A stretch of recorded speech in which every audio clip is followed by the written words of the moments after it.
1, ça fait 0. Oui.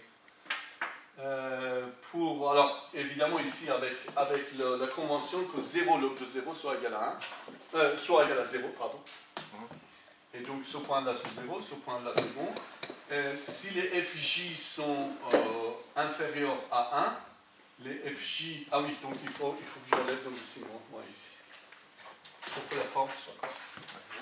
Mais il faut garder le nom, garder... c'est la définition de l'entropie. Oui, c'est l'opposé de l'entropie. On va minimiser. Voilà, on va minimiser l'entropie, ce sera l'opposé de l'entropie. Vous avez raison, effectivement, pour que le critère soit effectivement convexe, c'est cette partie-là qui s'intéresse.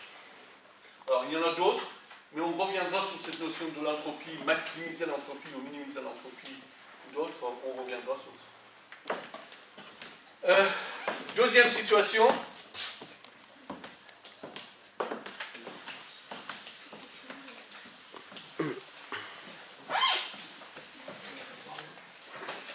Deuxième situation, m supérieur à n. Bon, si on a la chance et que m est supérieur à n, soit il n'y en a pas du tout de solution. Vous avez plus d'équations que l'inconnu. Soit vous avez une infinité de solutions possibles, soit vous avez une seule solution. Et donc, comment faire? Et ici, on peut définir une solution au sens de moindre carré, qui est définie comme ça. En fait, vous cherchez une solution approchée. Et une solution approchée, ça veut dire quoi? Vous cherchez à satisfaire cette équation-là, mais approximativement. Satisfaire cette équation-là approximativement, je pouvais l'écrire G moins HF. G moins HF, c'est quoi? Ça devrait être 0. Mais je me satisfais à minimiser G moins HF. Sachant que le minimum, c'est égal à 0. Si j'arrive à trouver une réponse qui fait ça, je serai content donc de cette solution. D'accord? Donc ça, c'est le critère de moindre carré. Je vais l'appeler ça J de Q. Pardon. J de F. Bon, là, c'est facile.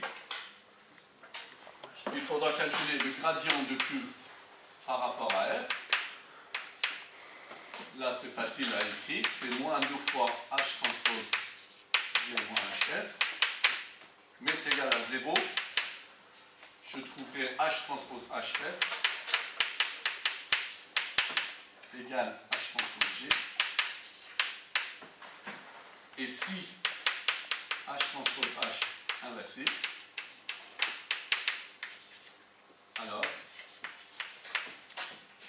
la solution F chapeau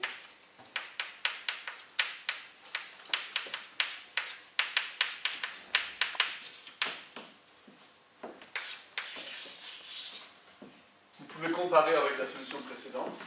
Il y a une sorte de symétrie.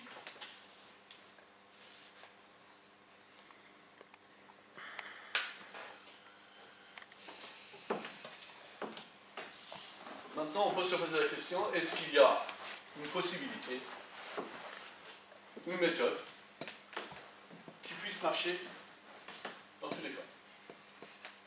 Que je ne sois pas obligé de regarder si n est inférieur à n, si n égale à n ou si n est supérieur à n. Cas général.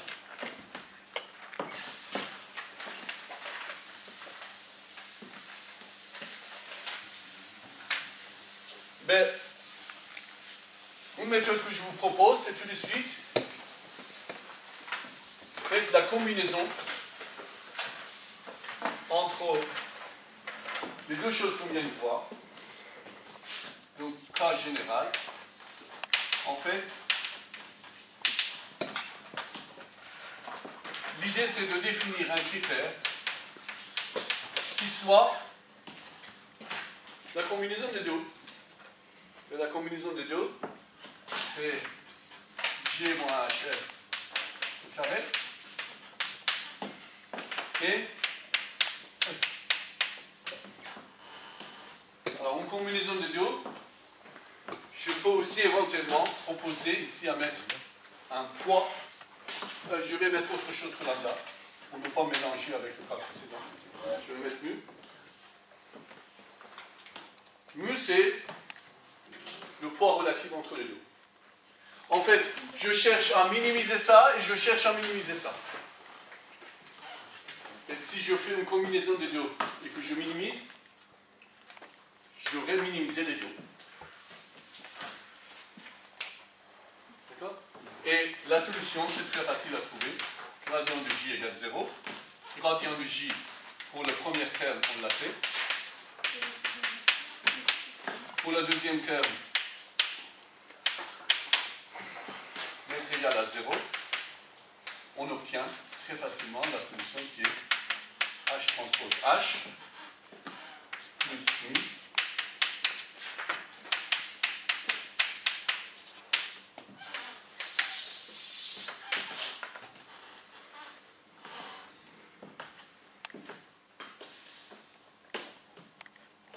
Si vous mettez mu égale 0, évidemment vous trouverez ça.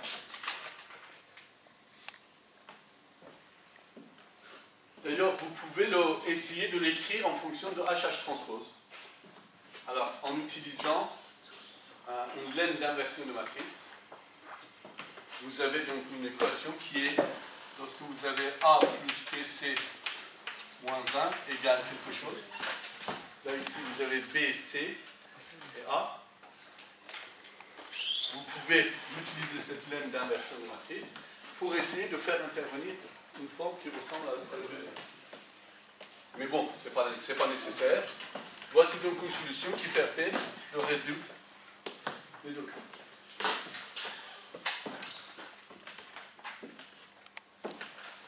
Alors, il y a une autre manière aussi de voir les choses.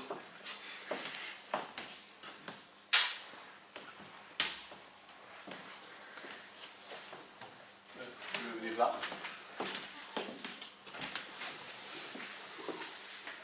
Une autre manière de voir les choses, puisque le mot algèbre était méthode algébrique, en fait, vous dites j'ai G égale HR, et je cherche une solution. Alors, toutes ces solutions-là que j'ai marquées ici, certains on appelle inverse généralisé, d'autres on appelle pseudo-inverse, et le cadre général, c'est une solution approchée. Et l'autre, pour le cas général, H est une matrice quelconque. Vous savez que n'importe quelle matrice peut être écrite sous la forme de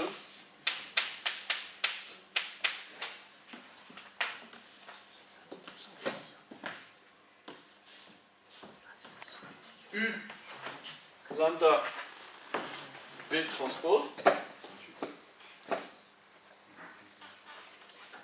En fait, U et V, c'est quoi? U, c'est une matrice avec les vecteurs UI. V est une matrice avec les vecteurs VI. V1.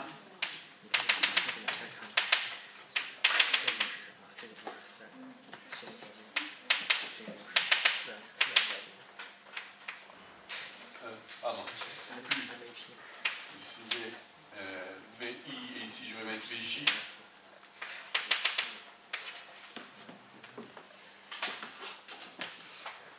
La matrice U est telle que U transpose U égale identité.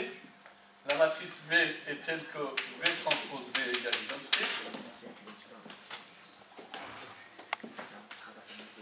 Et lambda est une matrice diagonale.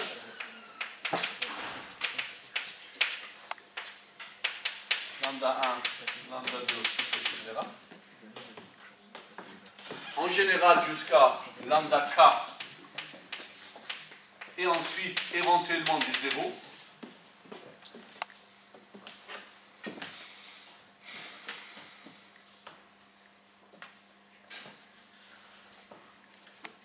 Les vecteurs U et les vecteurs V, ce sont ce qu'on appelle les vecteurs propres H transpose H Vj égale lambda J au carré dj. Et H transpose UJ, UI, c'est comme ça que j'ai mis, oui, égale lambda I au carré UI.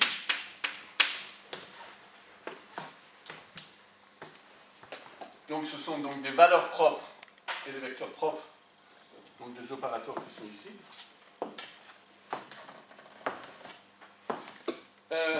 Si vous remplacez H ici, dans cette équation, et que vous le multipliez par, vous pouvez vérifier que, par exemple, vous pouvez l'écrire U transpose G. Mais U transpose G. Je vais mettre ici U transpose et je vais remplacer H. Qu'est-ce que je vais avoir? U transpose et H. H c'est U lambda V transpose F. U transpose est égal à identité.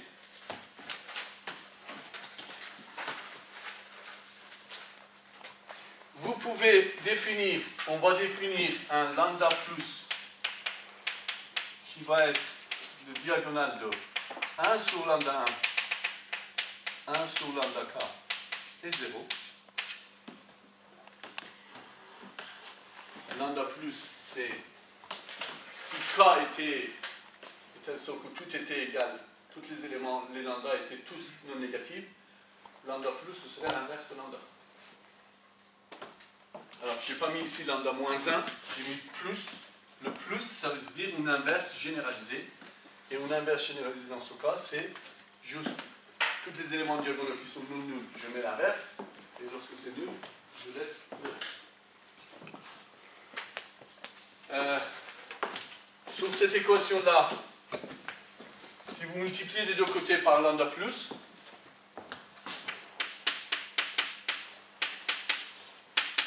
lambda plus multiplié par lambda, ça fait identité. Donc ça va faire V transpose R. Et finalement, si vous multipliez par V, vous avez V lambda plus U transpose G égale VV transpose. Le VV transpose est égal à identité. Vous avez la solution F égale V lambda plus U transpose G.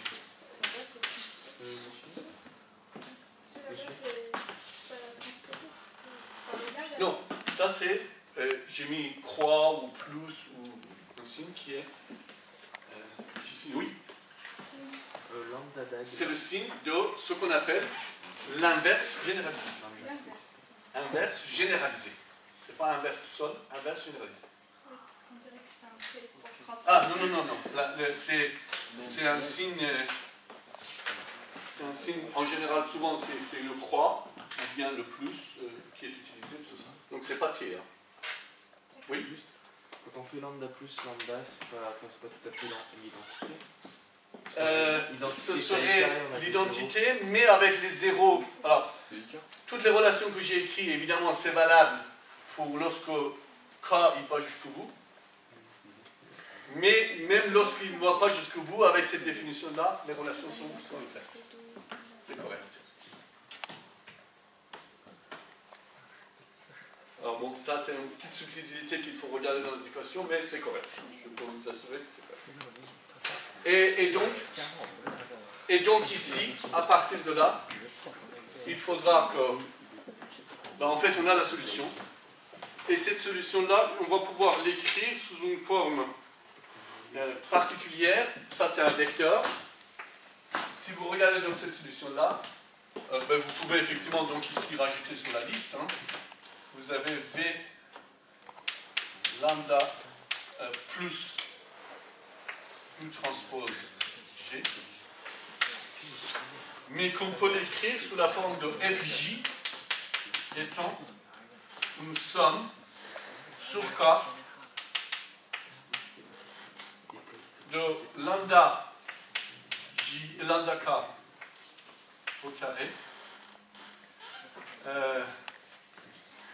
lambda k au carré, non, c'est ça. Donc 1 sur lambda k au carré.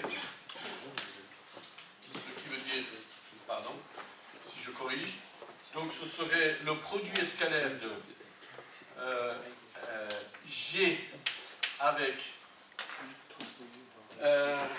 les UI, les UK, divisé par lambda k carré, multiplié par V. Alors, VJ, VK. Est-ce que c'est correct ce que j'ai écrit? Vérifions.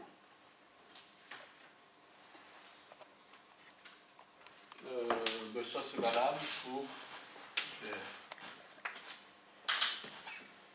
Alors, vous voyez que d'une manière subtile, ça a été évité pour qu'il y ait ici division par les lambda qui seraient égales à 0.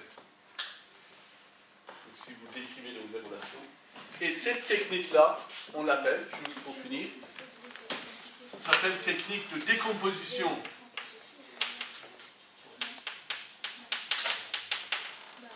tronquée. Alors le mot tronqué, vous allez voir, décomposition tronquée des valeurs singulières, des valeurs propres ou des valeurs singulières. Donc en fait la condition c'est plus le transpose que